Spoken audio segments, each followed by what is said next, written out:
Desejo nos cumprimentar com a paz do Senhor Jesus. Amém, irmãos?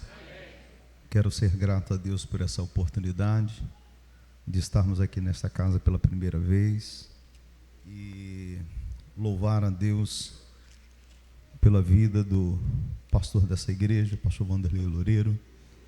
Tão bondosamente abriu as portas desta casa, e essa casa que nos saudou, a minha e minha esposa, tão carinhosamente, para nós estarmos aqui hoje, cultuando e exaltando o nome do Senhor Jesus. Cumprimentando ao pastor dessa igreja, cumprimentando também os companheiros de ministério, a cada um de vocês, o meu respeito, a minha alegria de estar aqui. Louvando ao Senhor Jesus, e já vamos fazer 4 meses que nós estamos no Ministério Serra, 4 meses que nós já estamos aqui.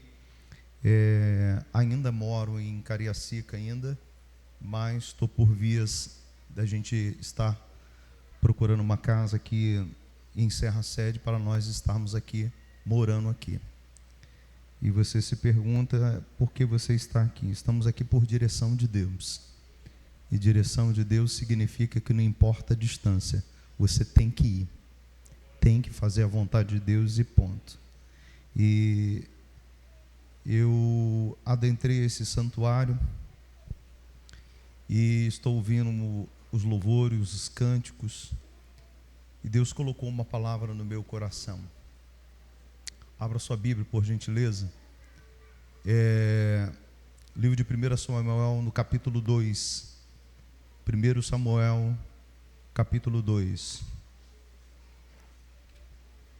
Vamos ler alguns versículos.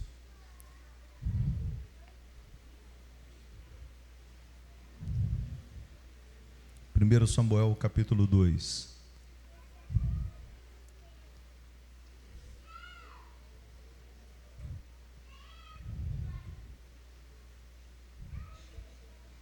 Todos acharam? Digo amém. Amém. Então orou Ana e disse: o meu coração exulta no Senhor. O meu poder está exaltado no Senhor. A minha boca se dilatou sobre os meus inimigos, porquanto me alegro na tua salvação. Não há santo como é o Senhor, porque não há outro fora de ti. Rocha nenhuma há como nosso Deus. Não multipliqueis palavras de altíssimas altivezas, nem saiam coisas árduas da vossa boca, porque o Senhor é Deus da sabedoria, e por ele são as obras pesadas na balança. O arco dos fortes foi quebrado, e os que tropeçavam foram cingidos de força, e os que antes eram fartos se alugaram por pão, mas agora cessaram os que eram famintos. Até a estéril teve 7 filhos, e a que tinha muitos filhos enfraqueceu. O Senhor é o que tira a vida e a dá, faz descer a sepultura e faz tornar subir dela. O Senhor empobrece e enriquece, abaixa e também exalta. Levanta o pobre do pó, desde o esterco, exalta o necessitado, para o fazer assentar entre os príncipes, para fazer herdar o trono de glória, porque do Senhor são os alicerces da terra, e assentou-se sobre eles o mundo. Os pés dos seus santos guardará, porém os ímpios ficarão mudos nas trevas, porque os homens não prevalecerá pela força, e os que contendem com o Senhor serão quebrantados. Desde os céus trovejará sobre eles. O Senhor julgará as extremidades da terra, e dará força ao seu rei, e exaltará o poder do seu ungido. Então Eucana foi-se a Ramá, a sua casa, porém o menino ficou servindo ao Senhor perante o sacerdote Eli. Eu quero compartilhar uma palavra, mantenha a sua Bíblia aberta, compartilhar uma palavra com você. A oração pode mudar sentenças. Toma assento, por gentileza.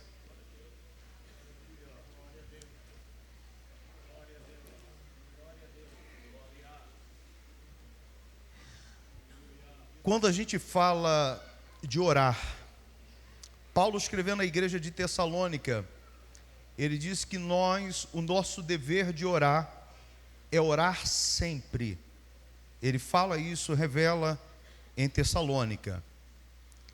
E todas as vezes que fizemos uma reflexão sobre oração, o ministério de Jesus revelou que a oração é algo de suma importância na vida cristã.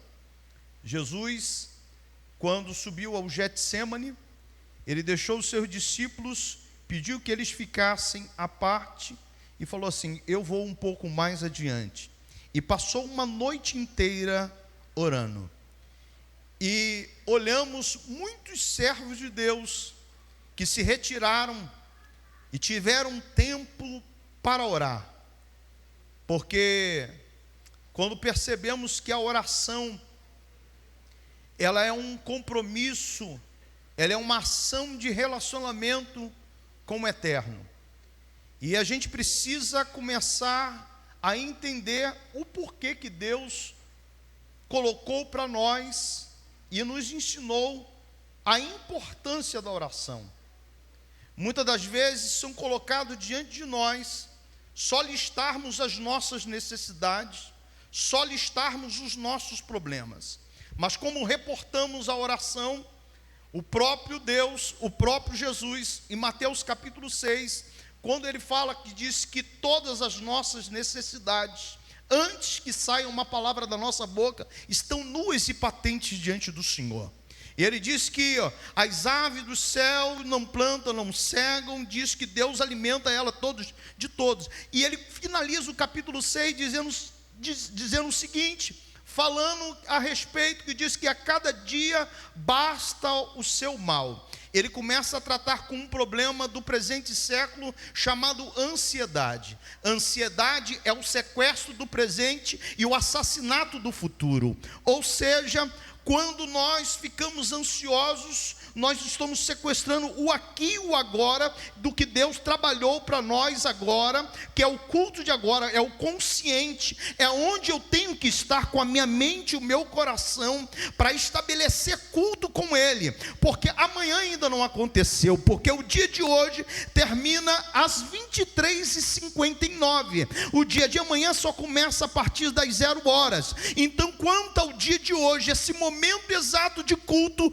eu tenho que estar com a minha consciência aqui e agora, porque eu não posso sequestrar o meu presente por algo de amanhã, porque amanhã ainda Deus vai realizar, e o amanhã está na mão dele. A Bíblia diz que a palavra do Senhor, a nossa confiança não está naquilo que vemos, porque nós não vivemos por fé, nós vivemos por vista, e viver por vista significa que em oração, eu não vim aqui para ganhar uma batalha, mas já venci ela na minha casa, de joelhos dobrados, dizendo: Deus, vença, porque Deus já declarou isso sobre a mim e sobre a tua vida.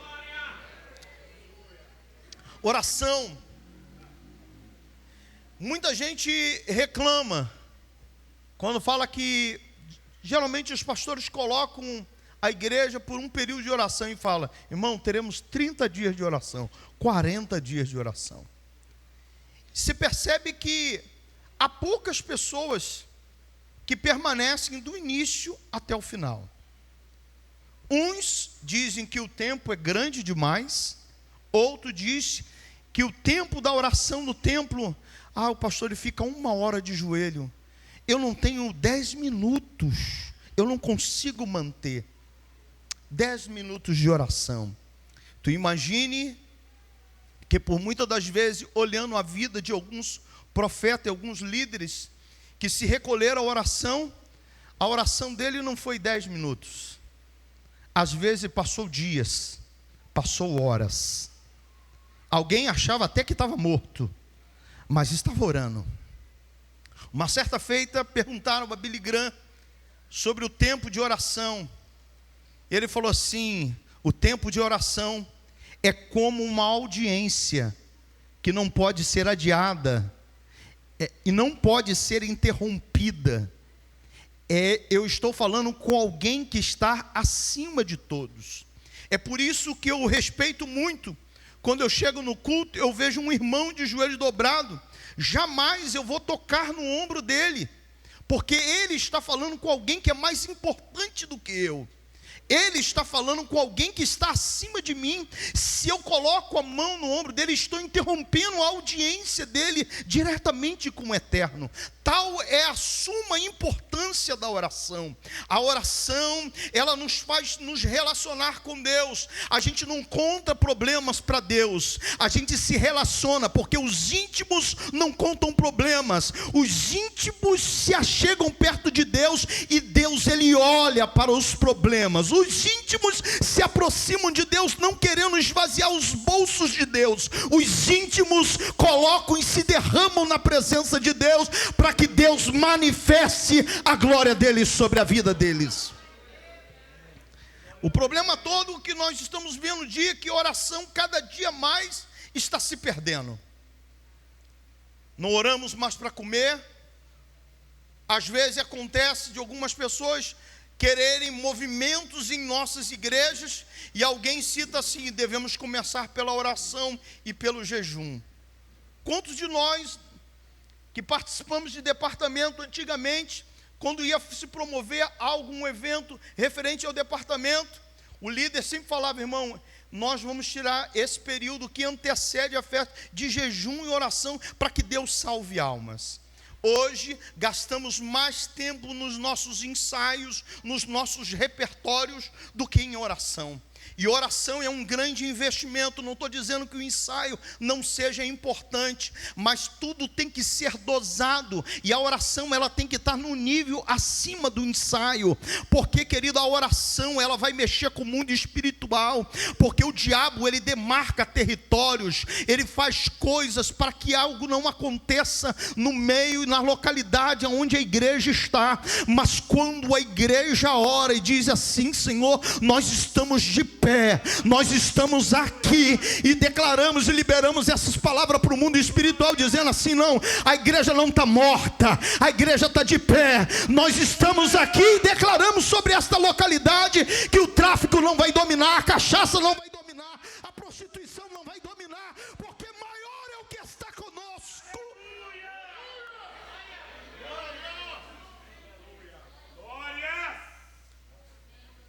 Algumas pessoas dizendo para nós que a oração não é mais suficiente. Precisamos de programações mais elaboradas. Nós precisamos de algumas coisas que mais atraia o povo para estar na igreja. Eu lembro que as manhãs de consagração na igreja onde eu nasci era um barracão de tábua, e a oração começava às 5 da manhã. 5 da manhã os irmãos iam antes do trabalho para orar, e ali ficavam até às 6, 6:30 orando, porque acreditavam que Deus estava fazendo alguma coisa. Hoje a igreja saiu do barracão de tábua, saiu de lado do Vermelhão, hoje está num templo no meio de uma comunidade que ainda não foi pacificada. Tentaram pacificar no Rio de Janeiro, mas não conseguiram. Mas tem um templo de pé lá, para glorificar e exaltar o nome do Senhor, porque a oração muda a história da localidade. O problema todo é que a geração a qual nós vivemos acredita que as receitas da pós-modernidade tem gerado esperanças no meio do povo, aonde ferramentas para eles, chamada oração, jejum, leitura da palavra, se tornaram obsoletas. Mas eu quero te dizer, a oração, ela muda a história.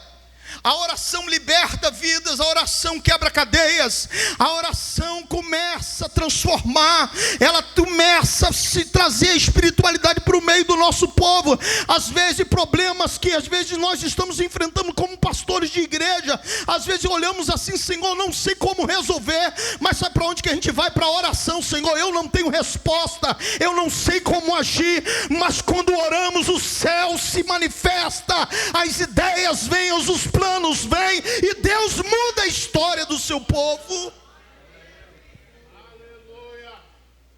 Orar diz que eu tenho que ter tempo de qualidade.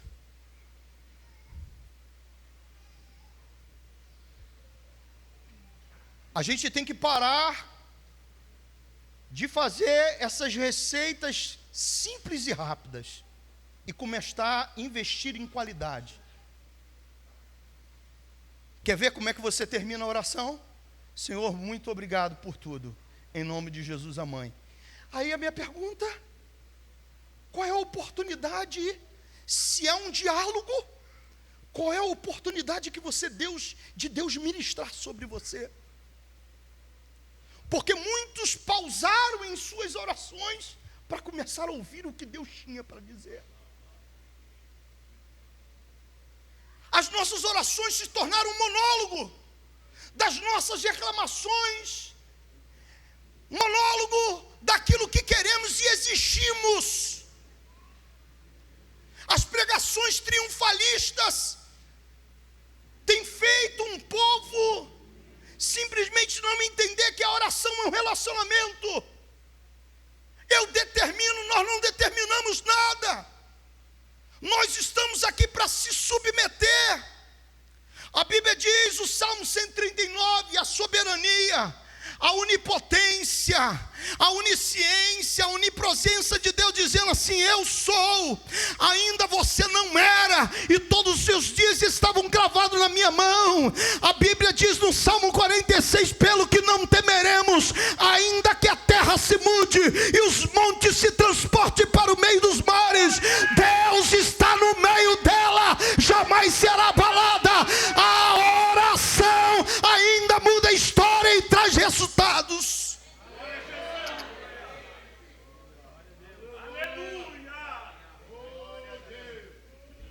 Se na tua oração não tem lágrimas, é sinal de distanciamento.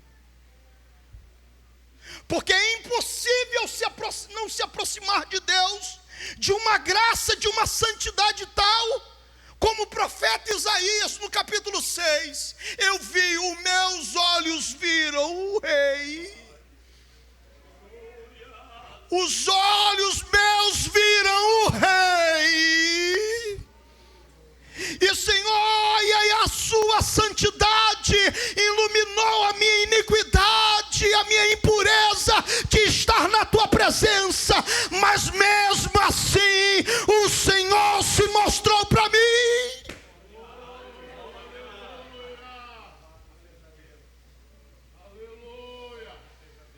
Você entende que você não era para ver a glória, mas Ele decidiu compartilhar a glória, você não podendo receber a glória.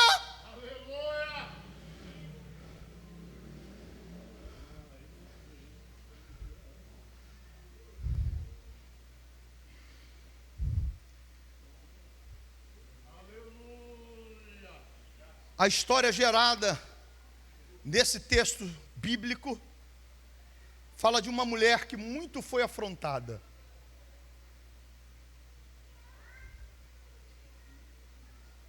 Chegou aos limites. Mas a Bíblia diz que ela todo ano ia ao templo. Todo ano ia aonde? Ao templo. E sabe o que acontece no nosso tempo? É que, por mais, irmão, estou falando isso, e estou falando isso com graça, sobre a minha vida. Quantos de nós o primeiro lugar que nós nos ausentamos é do templo. E essa mulher falou assim: eu vou continuar indo para lá. Charles Haddon Spurgeon, ele falou assim: mesmo que no templo eu não tenha respostas, mesmo que no templo eu não veja os resultados que eu queira, eu vou continuar no lugar, porque lá foi o lugar que Deus escolheu para mim estar morando.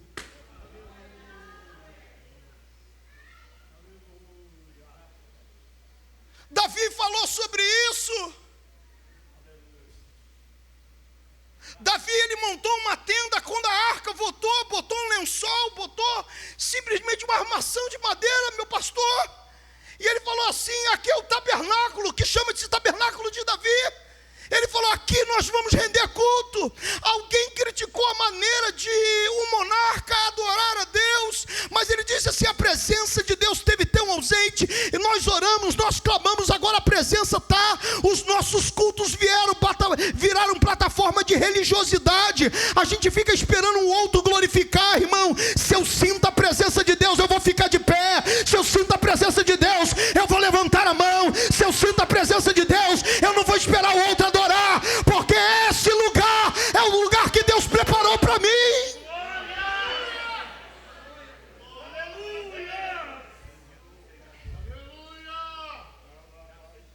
Que borrece a baio caia, camancho ele vai o rebia, camando o rebio sábia. Camancho ia sai. Círculo de oração na igreja era simbolismo de entrega na presença do Senhor. Todo problema que se tinha, alguém enfermo, alguém desempregado, vai lá, porque na quarta-feira, na terça-feira, na segunda-feira tem um culto de círculo de oração de manhã. Aquela mulher ora, coisa acontece. O pastor, quando tinha um problema, trazia o problema para os círculos de oração. As irmãs reuniam, as irmãs falavam: vamos fazer uma campanha, porque Deus vai mudar a história da igreja, Deus vai mudar a história desse irmão. Aí daqui a pouquinho os testemunhos são contados, mas não sabe que tem gente na retaguarda de oração. Oração muda a história, oração liberta o teu marido, oração salva almas, oração muda tudo.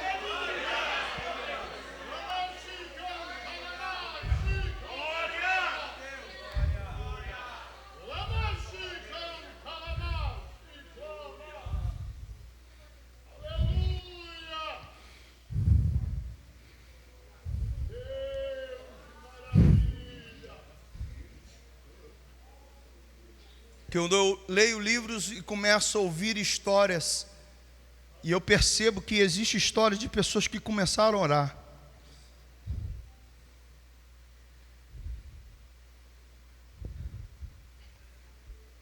John Knox, em 1863, ele estava passando um problema muito difícil. Ele era um evangelista, avivalista. E uma das coisas que ele virou para a esposa dele e falou assim: só me deixe sair do quarto quando o meu corpo estiver em chamas. E ela não entendeu: só se eu tacar fogo em você, você perceberá quando eu sair do quarto.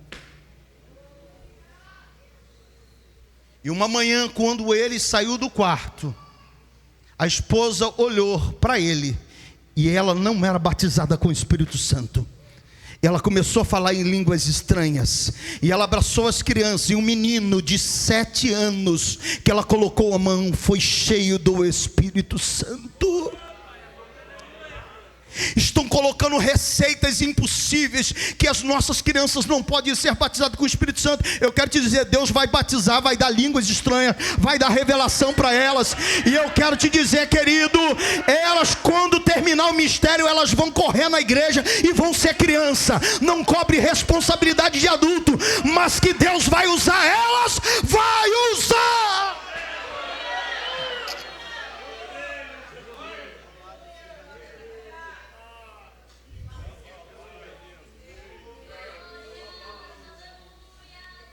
A oração desbanca qualquer filosofia. Deus respeita o teu anel, o teu diploma, o teu esforço acadêmico, mas Deus não se submeterá à autoridade que você acha que é. Ele é poderoso e é único. A Ele honra, a Ele glória, a Ele louvor.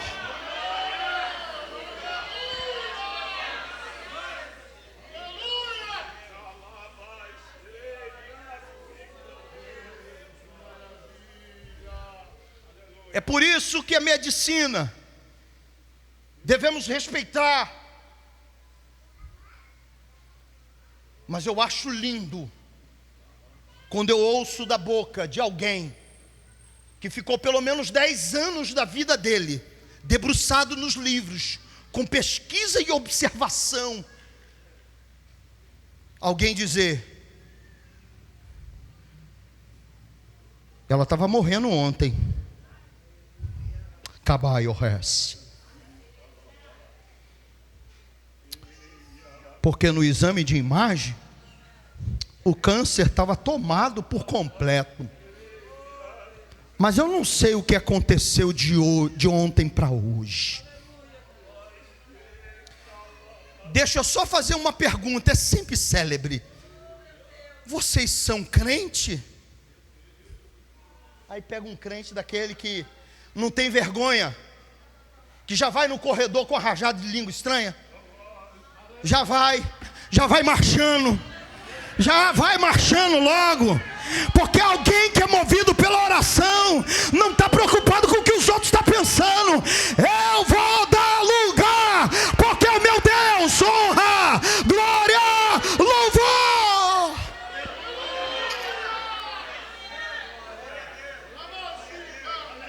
Que mano ria batu que assaio cabarraio. Que balabaio rebianto inaiosi. Que mano ria banui elebio. Ela yo saio canu e naio re. Que mano ignaia si abaio re. Que mano ia saio canto no iai. Que baio saio canu mirasi. Ele está aqui para mover esse lugar. Ele visita a tua casa, Ele visita a tua família, Ele visita o teu filho.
A oração, ela trabalha de uma forma que baixece. A oração, ela trabalha de uma forma que não tente colocar um modelo. O que Jesus desenhou em Mateus capítulo 6, capítulo 5, quando ele fala sobre a oração dominical, ele deu uma estrutura. Ele deu um padrão do que deve conter aquilo que você vai se relacionar com Deus.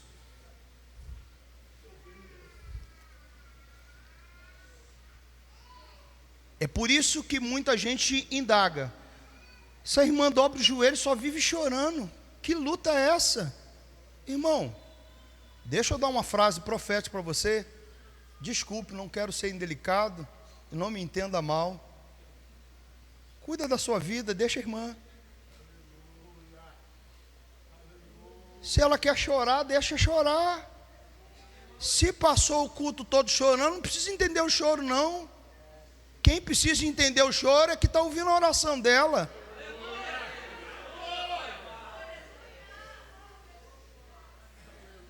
Tem muita gente querendo desenhar espiritualidade.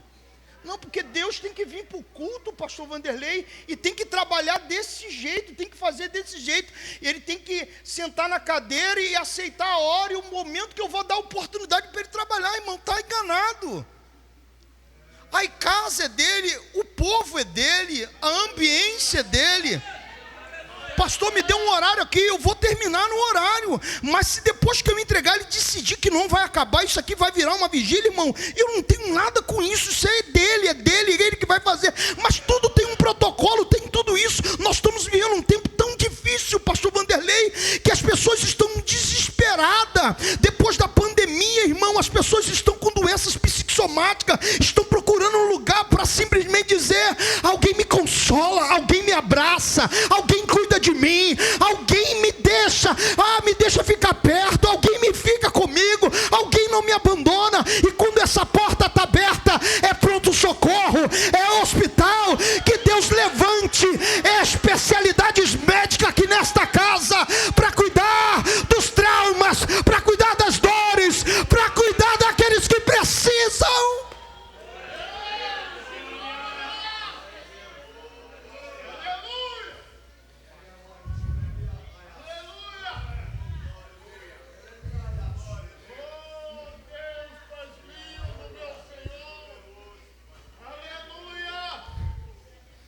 Outra coisa que eu acho fascinante é que a oração confronta a nossa sociedade. Quando alguém diz que tem prazo, já viu quando alguém fala assim, ó, até dia 10, se não resolver, aí quem que está ouvindo? Você acha que quem está ouvindo? Até dia 10, meu irmão, se não resolver. Aí Deus falou assim: como? Dia 10. É 10. Hoje que dia? Hoje que dia? 2. Então ainda falta quantos dias? 8. Sabe o que você vai fazer nesses 8 dias? Descansar. Porque a data, Deus já tomou a nota.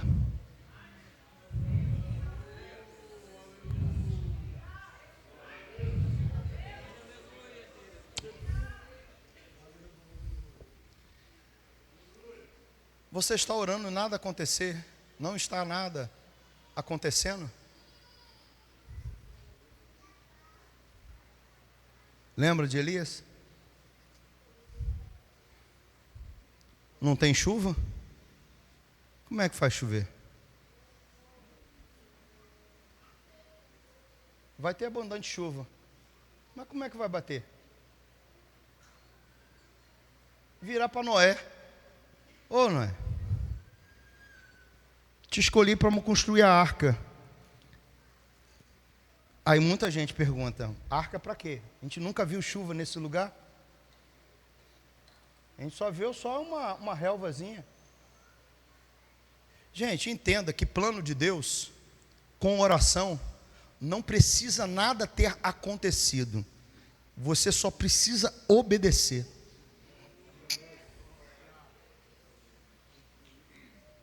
Eu sempre conto que quando meu pai já partiu para o Senhor o ano passado, mas quando meu pai estava para aposentar, na época do Fernando Henrique Cardoso, meu pai trabalhava na área de alta periculosidade.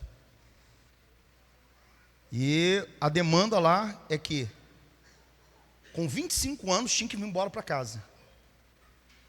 Quando o Fernando Henrique veio, falou que disse que só podia com 30.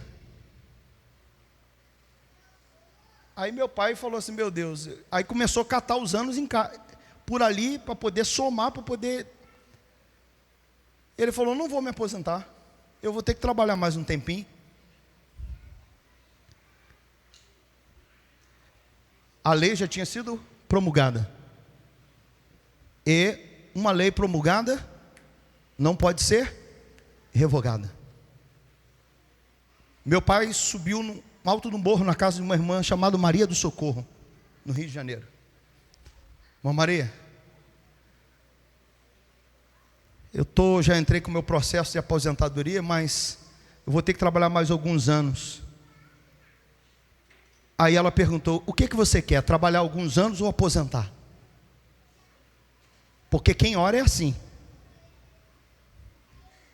Não, acho que quem ora é assim. Você quer o quê? Aposentar ou continuar trabalhando?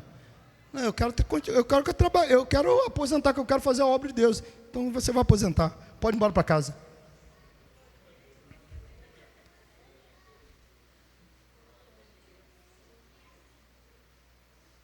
Quem ora não fica assim: será que Deus vai fazer?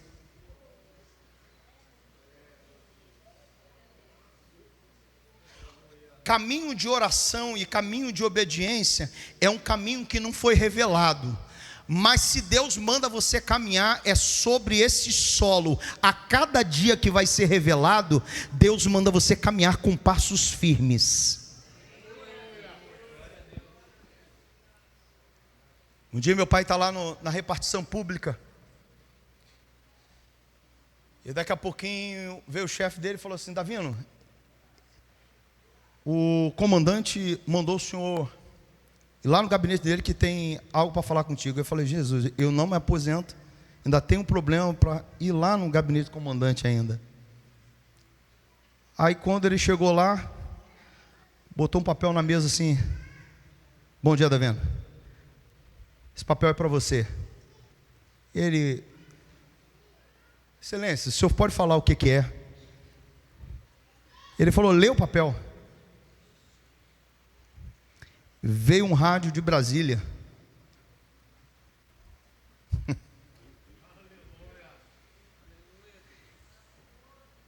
A lei não contempla a data que você entrou aqui. A lei só contempla depois. Você já está aposentado há 15 dias.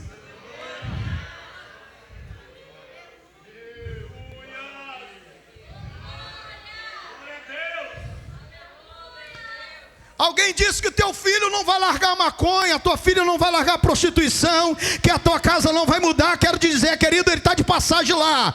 Às vezes temos que deixar filhos ir para o Egito, porque quando Deus falou com Moisés, falou com Joquebede, falou: não, é melhor botar no Nilo. Mas ele vai para o Egito, é no Egito que eu vou cuidar dele. É no Egito que eu vou cuidar dele. Eu quero te dizer, querido, ele só está por uma temporada lá, porque os dias dele estão contados. A graça de Deus dele vai alcançar ele lá.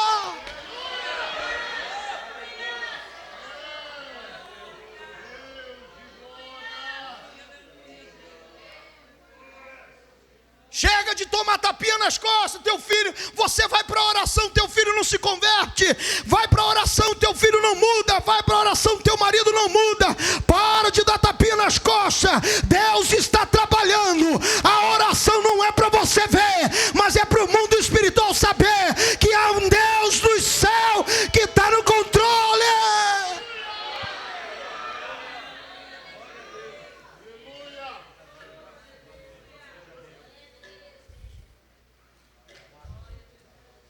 Como é que é a oração? Que vai, que levácia. Como é que a oração nos traz o peso da responsabilidade? Você vai ser procurado. Você vai ser procurada. Não pelo que você mostra na igreja, mas ela pela tua conduta lá dentro do teu quarto. Que a espiritualidade, ela é só resultado aqui na igreja do que eu sou lá dentro do quarto.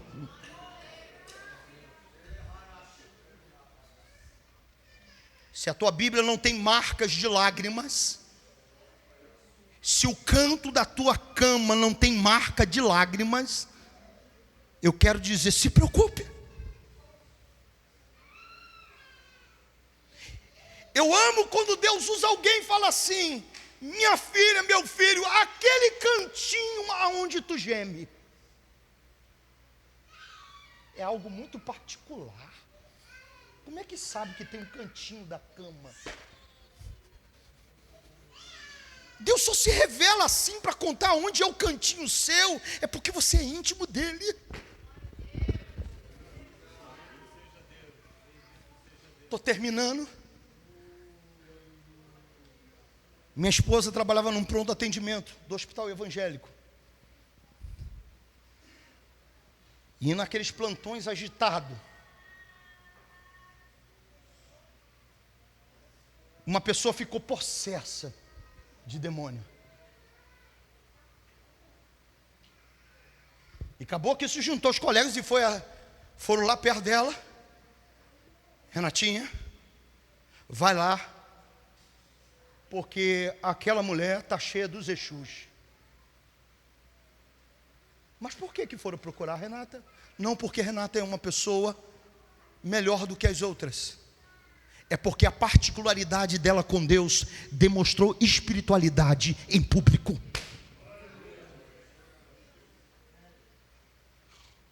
Toda rua que tem crente morando, sempre tem um.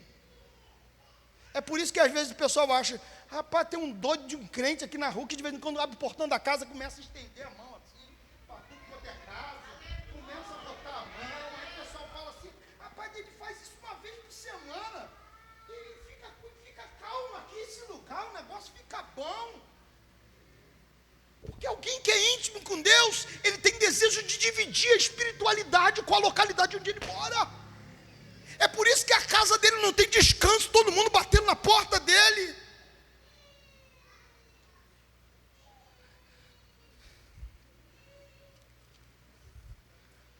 Ana precisou enfrentar muitas questões emocionais, físicas, espirituais. E outro detalhe maior: existem coisas que são demônios, mas existem coisas que são promovidas pela carnalidade. E o que ela lidava era a carnalidade de Penina.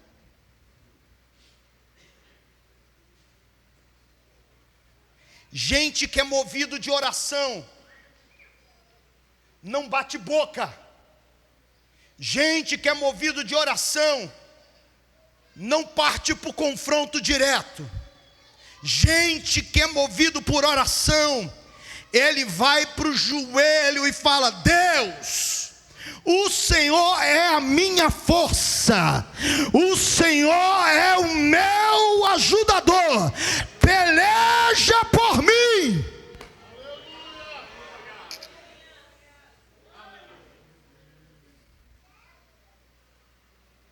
Carne não se enfrenta.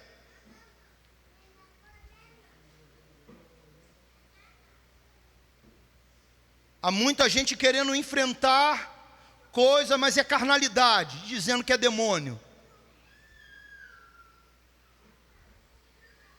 A Bíblia diz que demônio, eu tenho que me sujeitar a Deus e resistir. Mas quando eu me sujeito a Deus, eu tenho que sujeitar contra um mal que nós estamos vivendo, que se chama rebeldia. É um mal que nós estamos vivendo em vários âmbitos. Igreja, profissional, ninguém querendo se submeter a nada. Mas quando eu tenho uma vida de submissão à autoridade de Deus, eu dobro o meu joelho e falo assim: olha, diabo, eu não sei de onde tu veio, eu não sei se foi obra de bruxaria ou de macumbaria, eu não quero nem saber o teu nome. Tu vai pegar a tua bagagem e vai sair deste lugar.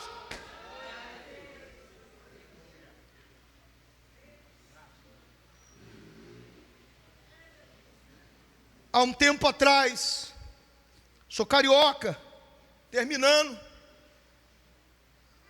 a nossa igreja lá do Nascimento mora uma igreja grande. Colocaram uma boca de fumo do lado da igreja. Chegaram a botar uma mesinha para vender um negócio. Aí eu perguntei: o que é isso? Ele falou: pastor, eles estão à vontade aqui. Falei: até ontem. Até ontem. Essa igreja nossa, lá tem uma torre, que o pastor fundador criou uma torre de oração. Era uma sala, que as irmãs do círculo de oração, de 15 em 15 dias, iam para lá para ficar orando. Passar de 8 da manhã até as 5 da tarde, de jejum e oração. E as irmãs não eram novinhas não, irmão. Não. Só do pessoal 200 para cima. Não vem com aquela conversa de 10 minutos lá, porque ela já faz o seguinte: quando tu entrava na oração, ela já se posicionava uma na porta, que a porta não abria, porque tu ficar feioso lá dentro até o fim da oração.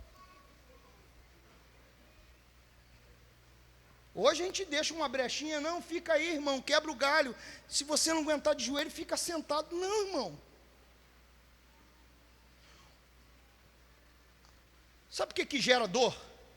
É porque você está mais preocupado com o teu físico. Quando você se liga numa dimensão, você pouco se preocupa com as suas fragilidades. Daqui a pouquinho você não está nem de joelho, daqui a pouquinho você está com a cara no pó.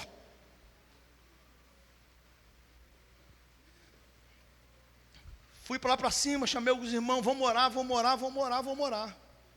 Nós estamos fazendo um trabalho de reforma. Quando um dia eu cheguei de manhã, tinha um rapaz que morava na travessa do lado da igreja: pastor, estou desesperado. Aí ele falou assim: eu tenho um negócio para contar para o senhor. Eu falei: o que é? Olha, o chefe aí do negócio aí mandou dar uma ordem que disse que não quer a boca do lado da igreja. Eu falei: não foi ele que me mandou a ordem não, filho. Eu falei com quem manda nele em tudo aqui. Porque eu não tenho que ficar submetido a Satanás, não. Cheguei lá, tinha um carregador no relógio de um espaço da igreja, lá meti o alicate. Tio, não pode não. Eu falei: meu filho, Deus não tem compromisso com as trevas. Estou cortando.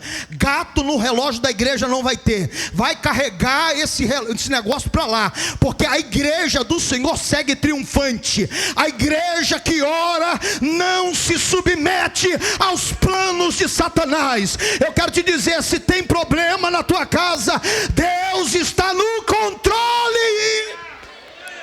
Se coloque de pé.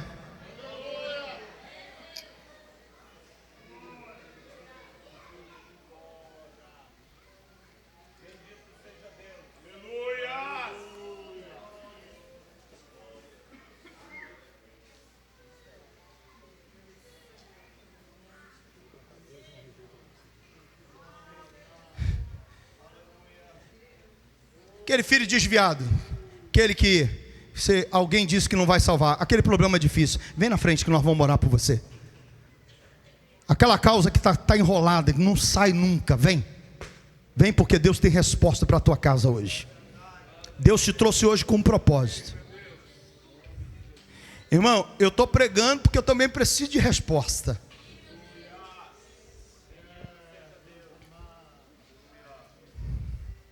Aí o que você quiser fazer, se quiser dobrar os joelhos, se quiser ficar em pé, se quiser chorar, já começa a falar com Deus aí, começa a se derramar na presença dEle.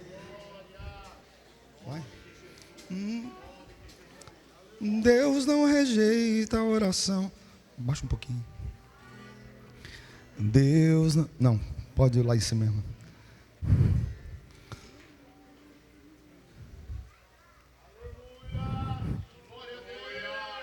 Passou, fizeram uma mandinga, botaram. É doce trabalho, porque Jesus tira de lá.